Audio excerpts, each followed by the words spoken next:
اقسم بالله لعيبه رجاله، والله العظيم لعيبه اسود. هي دي الروح اللي كنا عايزينها من اول ماتش. تكسب تخسر تتعادل اشوف منك 120%. الحلاوه دي. حسام حسن النهارده تفوق على نفسه في اداره الشوط الثاني بالذات.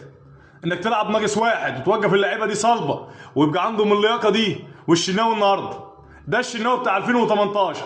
الشناوي ده بتاع ماتش الاوروجواي. الشناوي ده اسد. النهارده عمل تصديات وكان عنده ثبات انفعالي. وياسر النهارده ورامي تفوقوا على نفسه. والجندي المجهول حمدي فتحي. اقسم بالله حمدي النهارده كان اسد في قلب الدفاع، جاري كل اللعبات، عامل المساحات. محمد صلاح النهارده الشوط الثاني تفوق على نفسه، كان جاري كل اللعب وكان واقف عامل محطه لزمايله وكان شادد اللعب وكان هادي.